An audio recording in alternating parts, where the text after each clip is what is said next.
So, consequences of this radical accessibility, okay?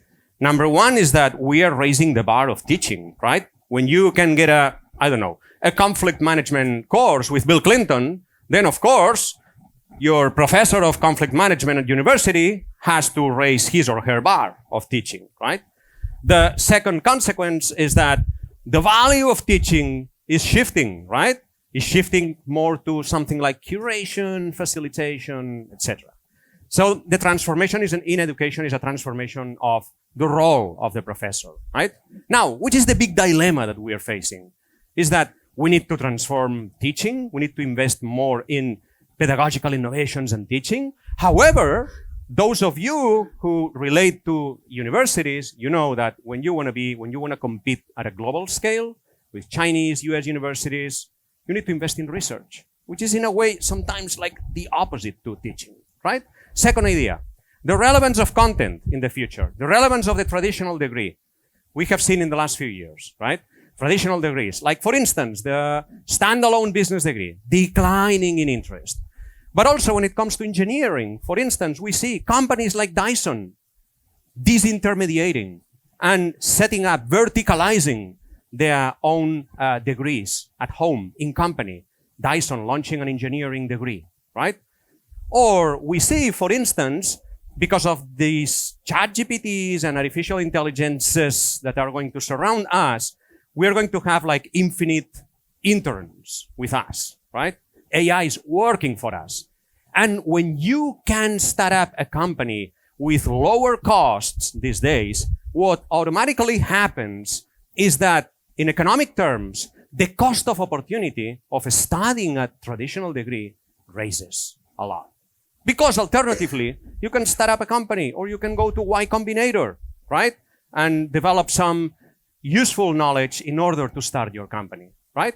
So one of the great challenges here is that, yes, we are going to see STEM everywhere in university, in higher education. Everything is a STEM, right?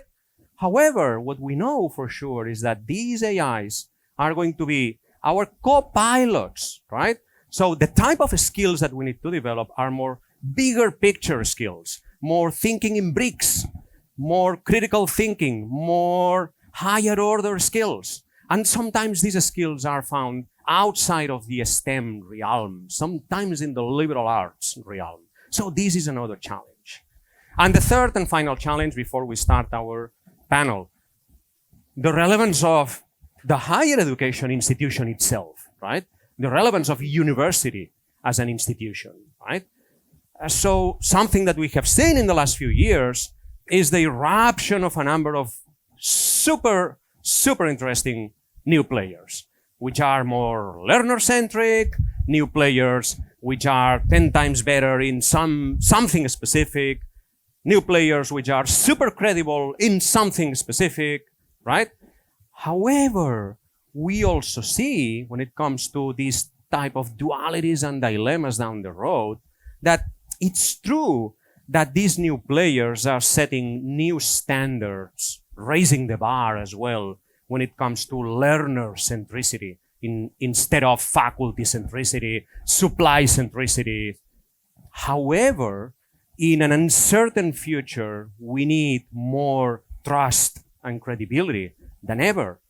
And it turns out that sometimes trust and credibility, you get that, you achieve that with some stuff which is very costly in order to obtain. Costly signals, like for instance, reputation, like for instance, research. So this is another of the dualities, of the dilemmas that we need to work on. And this is why we're going to discuss about these dilemmas with Jorge with Cecilia, and with Pepe. And actually, we're going to start with Jorge, okay? So the three of them are super rock stars. You may be familiar with the three of them or with a few of them. However, Jorge is a rock star in the space of healthcare and hospitals, now an investor at Nina Capital. And if there is an industry where there are so many similarities with education, higher education, is the healthcare industry.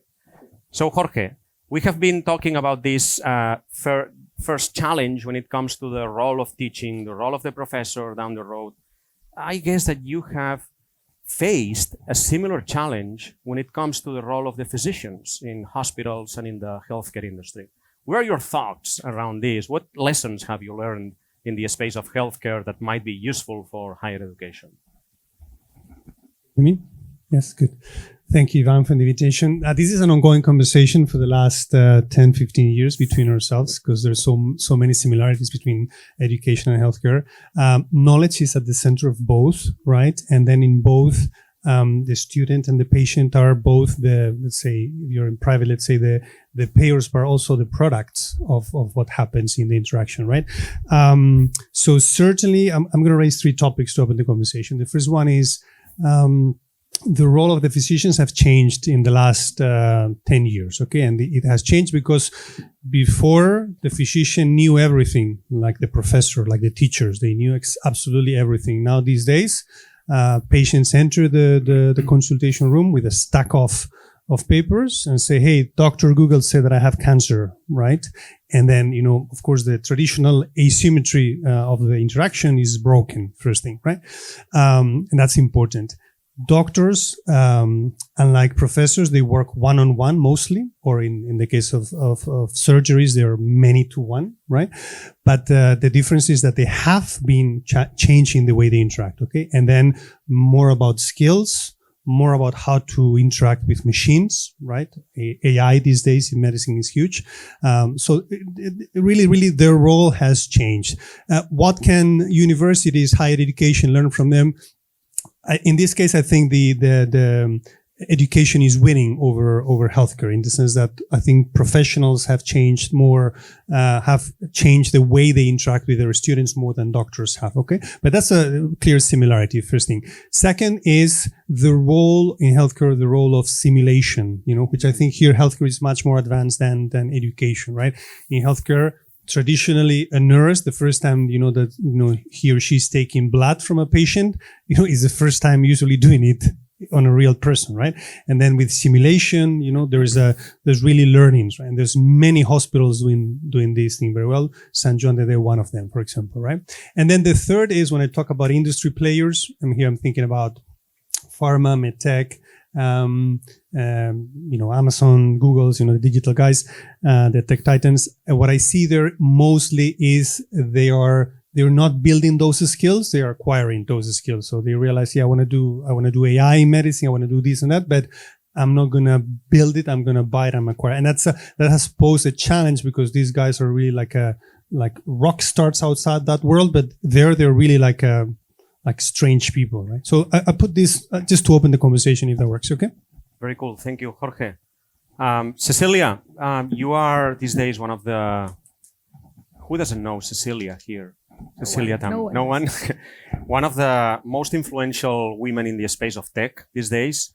And you're the founder of Futurity Systems. You have been working with a number of companies in thinking about future scenarios. So when it comes to higher education, when it comes to the skills of the future, when it comes to this dilemma that we were talking about between STEM skills and more higher order, bigger picture skills. So what are your thoughts on this? How can you futurize a little bit on this? I'm gonna bring you with me every time so you can present me, because I don't know how to present me.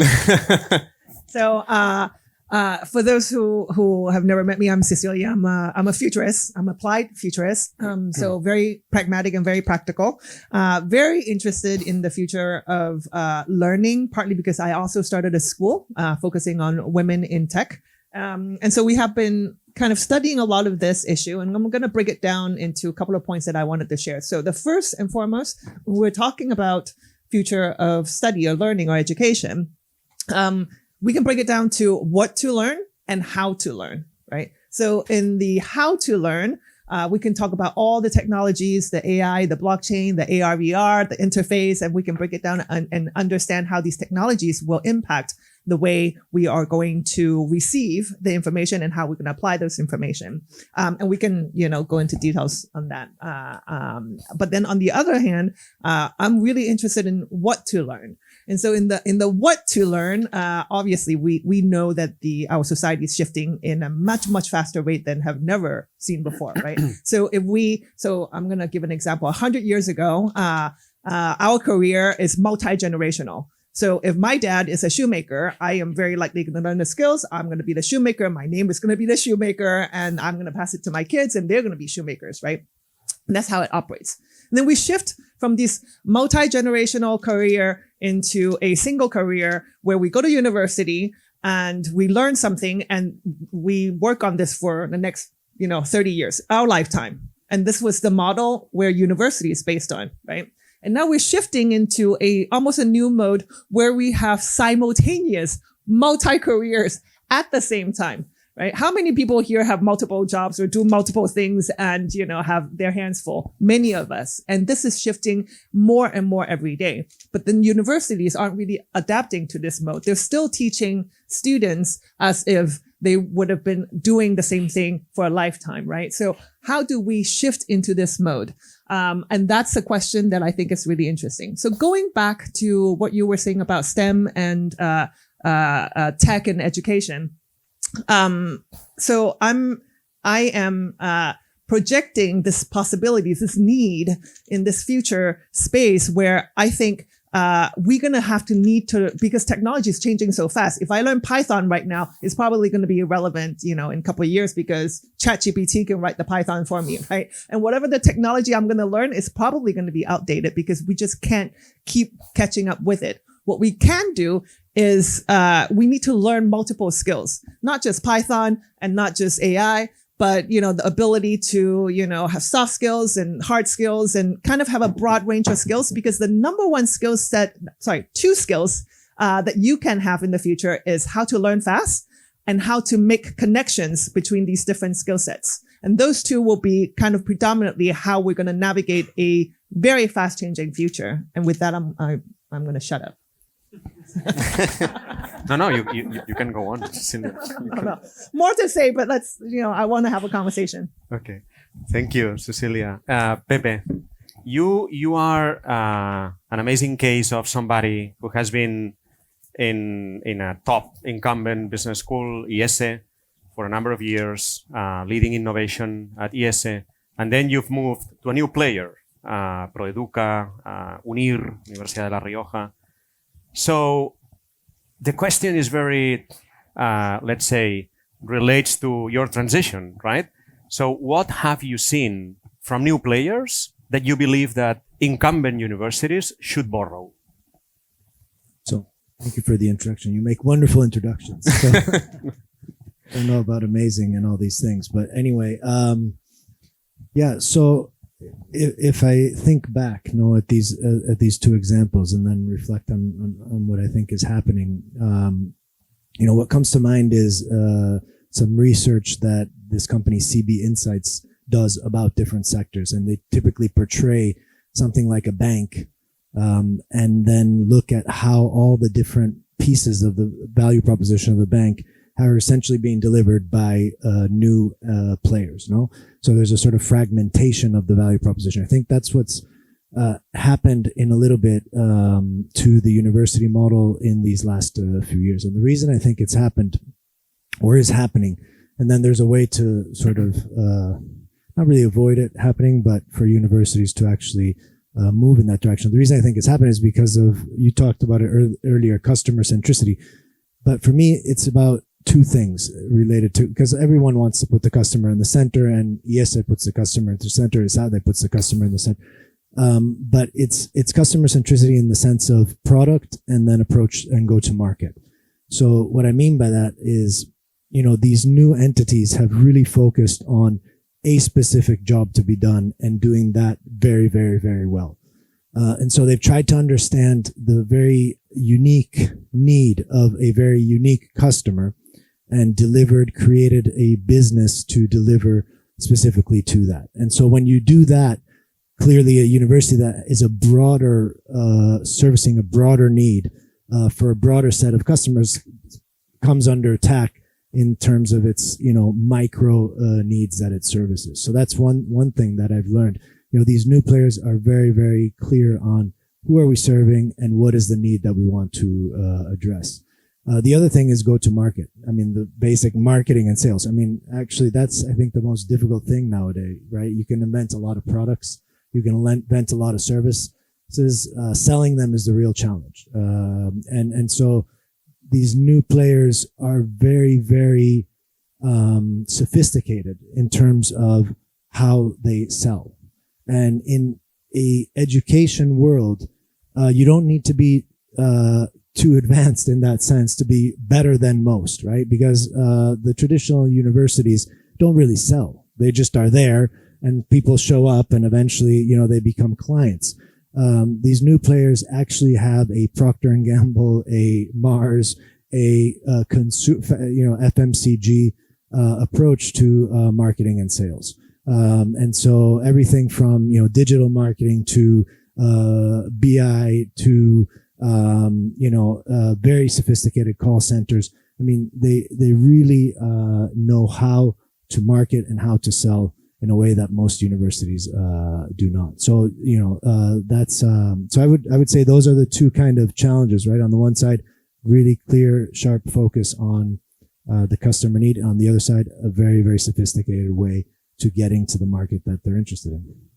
Thank you, Pepe. And I can say that representing an incumbent business school in this case, I mostly agree, totally agree with what you're saying. Now, we are going to do an exercise right now, okay?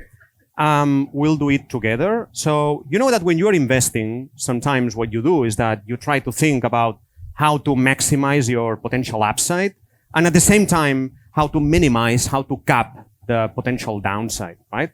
And one funny way to do that, to think along those lines, is that when it comes to capping your potential downside, you think about a pre-mortem, right? So what might go wrong, right? In this potential investment, in this business, in this innovation, right? So I would like to ask you to think about, what do you believe that might go wrong when it comes to university in the future? What is one reason why university might disappear in, let's say, 15 years from now, 15, okay? Like in 2040 maximum, okay? And what do you think? Great. Hospitals and universities are always called to be deaf at some point. That's what, there's always news about that. So university, let's kill universities today, okay? Fast. 3 things, I'd say. First is, I'm going to reduce it to Spain, okay? Spanish people learn English perfectly, right? That will halve the revenues for all the universities in Spain by half, and also business schools, right? Why go to Esade or ESE if I go to Harvard or MIT for different things? I'm talking here executive education, for example. Right? Yes. Very simple. Number one. Number two, and this is already happening. People finally realize that the best and most knowledgeable people, I'm going to call them, are not academics. They are experts doing it outside, people on the front lines experiencing these situations, right? And day in, day out. That will be the second. And then the third is inability to incorporate what is working outside. My view, that we've discussed this many times. Universities need to become platforms of what is working outside, let's say, right? And they need to use that platform, that brand, so they incorporate things from the outer world. And I suspect that most of them will not do that, and that's why they are dead. And that will be the documentary called "The Death of the University." There you go. Thank you, Jorge. Cecilia or Pepe? I think universities are operating in a very wide spectrum. So on this spectrum, they have to deal with their legacy infrastructure. So their real estate, their content, their brand, their name, their, all the people they have hired, and it's I don't know how old Esade is, but 100 years of Harvard is hundreds of years, right? But then on the other side, you have things are happening much faster. Technology is changing faster. Company shifts is happening faster. And this range is pulling further and further apart. And it's kind of like a Chinese torture where you have the horse and you're pulling, on two sides. So that will be the death. It's very graphic and violent, but that is going to be the death of university. And they need to be able to strengthen their muscle in a way to pull these two together and tighter in a much faster innovation cycle. Cool. Thank you, Cecilia. Pepe, what do you think along those lines? So, I mean, it's difficult to think in terms of absolute death. I would probably think more in terms of death of a lot of universities, right? Because oftentimes we say, we have these black and white, either or, arguments, and in reality, there's so many different customers and so many different needs that someone will still go to the university probably for forever and ever. Just might be one university left. Now, for me, what kills universities is this inability to break sort of certain dogmas that they have. No, there's a faculty member that I worked with years ago, unfortunately passed away. He talked about breaking the frame. So we have so many frames in universities. All the content is produced here. All the faculty that teach are from our place. Our programs are of this kind and of this duration, right?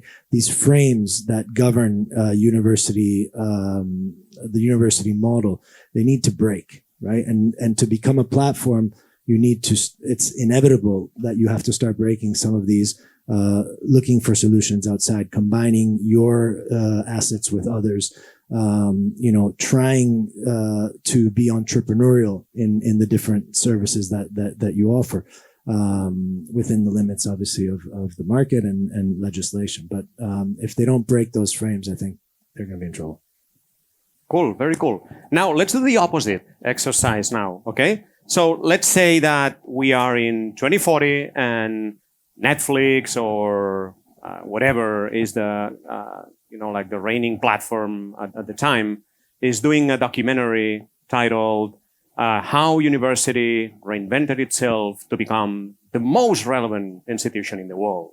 So what do you guys think that will have happened to university to become the most relevant institution, super reinvented, super cool? I want to be in that Netflix. That's sci-fi. Yeah. No, I don't think it. I think it is possible. I mean, it is possible. It's our mindsets, and the people we have in certain positions that are not doing these changes, because everything is possible. Let's say. So I think. So Netflix, it's 10 p.m. at home. University is leading the world. Okay. First thing, Esade decided to, lead the world. They nominated an outsider, non-academic business person as their CEO. Okay. First thing, you need to bring people from the outside, right? Second is they decided to stop all the tenure track positions. Okay. You no longer have, the right to be there forever. Okay. That would be, and then they would, I think universities, they would need to move away from,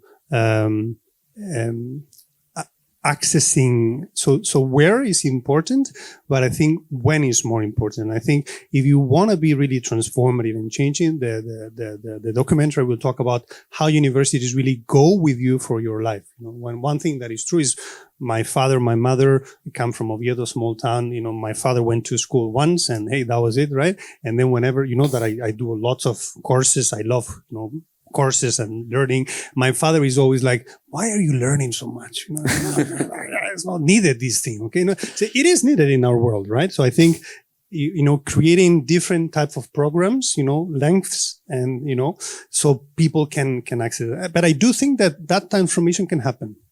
I'm a believer. Okay. So thank you, Jorge. Cecilia. I want to be in that Netflix special. It's on my bucket list. I want it to be public. Okay. Netflix, if you're here, I want to be on that special. Okay. So, how do I vision this? I often, as a futurist, I often look back into the past, right? And our education comes from Industrial Revolution, where, we wanted to kind of funnel as many people as possible from the, from the rural area into urban area, and you just mass educate everyone, they go very fast, right? And we're still using that, that mode of education, by the way. We have not changed. So what needs to change, in order for university to thrive? And we need actually universities to thrive because they are almost like a citadel of truth, right? If they have such long-term vision, and they are so core to our civilization that they're needed in order to kind of have that ground and have that kind of stability for us. So I envisioned that, for example, my kids right now, they learn mostly through YouTube, but YouTube doesn't give me the truth that I need compared to university, right? I'm not going to trust some influencer teaching me how to do something versus a Harvard class. So I'm thinking that, and talking about the incumbent, comparing to the incumbent that's coming in disrupting the education, I think it's super, super interesting. If, we're seeing a trend of hyper-personalization, we're seeing a trend of AI generated content, right? What if in 10 years from now, we can envision universities that not only can provide a, hyper-personalized, but what that means is like, I can speak that language for you on that class specifically, super cater to your needs as Jorge, 24-year-old from Spain that is learning about this topic about AI, super, super ultra personalized for you, but not only your class, but your entire curriculum for the next, 6 months, because you, Jorge, wants to be I'm going to make stuff up. You're going to be a biotech entrepreneur, specifically looking in how AI could be applied to nanotechnology. And boom, Esade created a hyper-personalized curriculum for 6 months that you can do that, and for every single one person, because these boot camps, there are a bunch of boot camps like Udemy and they can't really envision that curriculum. They can't really piece those connections. They can't really create that content. Universities can. They have the resources. So, I'm giving them my ideas out, but you can call me. I can help you build that vision. Self-promotion here. Thank you very much. Sure. We'll need your help. Cecilia, what about you, Giuseppe? I'm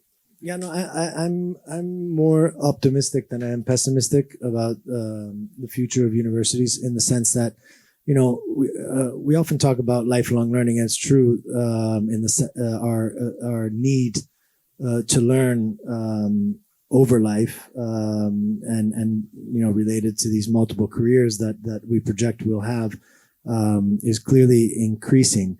But that doesn't mean that it's one type of learning, right? People often make this connection between lifelong learning and kind of small chunks of learning over life. Well, in fact, your learning will be different at different moments in life, and an experience like a university, which should combine sort of you talked about it earlier, the liberal arts, which it does, but should also maybe incorporate some of the practical arts, which it hasn't, is going to be necessary at a certain point in time, just like a sabbatical might be necessary at another point in time, or whatever, different experiences, right? It's not just going to be a bunch of 3-minute videos on your mobile. So with that premise, I'm optimistic because I think universities have the opportunity that some of these other competitors don't, which is to combine kind of rigor with innovation, right? And that's where I hope they will go in this, breaking these frames, which allows them to see opportunities to solve old needs in new ways, but do it in a manner that is rigorous, right? Not all of these, I have to say, fantastic startup stories actually, have perhaps from a learning point of view, much rigor embedded in them. So I think if a university is able to expand what it does in partnership with others, and improve, how it addresses the need of learning at that point in time in an individual's life, I'm optimistic. Can I intersect here? Yes, of course. Yes. I really appreciate this point because I think it's the learning of us is totally different. I always make this differentiation, and we've talked about that before, which is, I think in my case, what I see is that there's some knowledge that I call just in case, right? Especially when you're leaving university, you're just learning a bunch of things just in case. You don't know when you will use them, and some of them you will not use them, okay? Then the other is just in time. Maybe you just got a business responsibility, right? You need to manage people, or you just get into a new function. If I move to energy tomorrow, I know nothing about energy. I need to learn about that, right? And then to me, the third one is this forever learning, which is these principles, this managing, this something that is just overall, right? And I think universities are targeting one of these and not all of these. And I think this balance of things need to play. I don't know what is the right proportion, but I think there is things there. So I'm really supportive of that idea that you brought. I think Cecilia. you fundamentally have explained something that I think is really important, which is, and you as well, which is the transition from education and learning. So to educate, which is, I'm going to teach you something, or me proactively wanted to receive, right? And I think that is the kind of the basis of how we need to look about forward in universities. Now, I want to ask you one final question. So let's say that you had the chance to pick up one of the companies, one of the most admired companies in the world, the usual suspects, okay, from Apple to the Teslas, whatever, okay?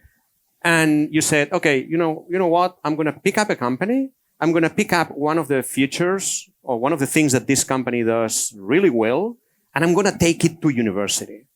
What is the company that you would pick up, and what specifically from that company would you translate, extrapolate to university? Yeah, I don't know if it's Apple only. I think more and more do this, but for me, a university has to become frictionless, right? And I remember, I'm not going to say this was at one or the other company that I worked with, but I remember at one point talking with a colleague about technology, and we were talking about the LMS or whatever other, anyway, technology used inside the university, right? And she described it to me in this way. She said, well, I said, look, I was telling her, no, this is awful. We can't, we have to improve. She said, don't worry. Once they come here, they get used to it, right? And so this is unfortunately, the general state of mind of many universities, and I think they need to become frictionless like Apple, and not just in the process of learning, technology supporting learning, but also things such as payments or the moving of credits from one institution to the other, or the posting of my skills and competencies that I've gained, right? I mean, it really needs to become a sort of frictionless experience, a beautiful experience, which will then also, I think, give a lot more value to many of the things that exist and are just not properly shown or told. Cecilia? So not one single company, Okay. more like a mode of operation. So I'm very much, and this, very much into kind of this moonshot concept. Yes. Which is kind of a separate entity. So, Airbus have A-Cube, I think, Google has X, Telefonica, I work for Alpha, which is a separate entity that can move faster, that can be more experimental, can be more agile, and then test things in a exponential way, right? Why can't universities have a unit like this? Why can't there's a moonshot that kind of tests new format and new ways of teaching and learning? So that's kind of sort of what I'm heading. Like, what is the moonshot for Esade? What is the moonshot for ESA? What's the moonshot for Harvard? Super cool. Thank you. Cecilia. Such a great question. Such a great question. I was going through all my database, a difficult one. So I'm going to say two things. Okay. First is, I think I'm going to pick Cirque du Soleil. Okay. For two things. Okay. First is, this is recorded, right? So I need to watch out. One of the important innovations that Cirque du Soleil did was to take out the animals out of the out of the center, right? And I think universities need to take out the animals out of the center, right? And then I let you pick who are the animals in universities, okay? So I'm not left out next year. And then the second, I totally forget about the second idea. Oh yeah, is this idea? My dream would be, whenever I go to the States, and I'm really marvel at how people from MIT can teach at Harvard, and people from Harvard and MIT, they teach together, right? I want to see Harvard, Esade and IESE doing a super great program that is the best in the world here for Barcelona, whatever that is, right? And then, somebody hears me, I think it's a good idea. Pick it up, okay? That will be it. Okay, very cool. Thank you, Jorge. We have just 1 minute to go, okay? And in this last 1 minute, what I'm going to ask you, I'm going to break the protocol here, is what we usually do in class. So please say one thing. One of you, please, some of you, say just one concept, one idea, one thing that you believe that has stuck in your mind when it comes to defining the university of the future. Something that you have heard from our panelists today. One thing, one idea, one word. What pops in your mind? Very quickly. Let's do a very quick round. 3 or 4. What? Hyper-personalization. One more. Accessible. One more. Moonshot. One more. Foresight thinking. Frictionless. One more. Platform. Importance of the what? One last thing. Animals, agility, and animals out. Very good. Okay, just to finish, again, the thank you note that I mentioned in the beginning, I am extending and expanding it to all the animals in the room, including us first, okay?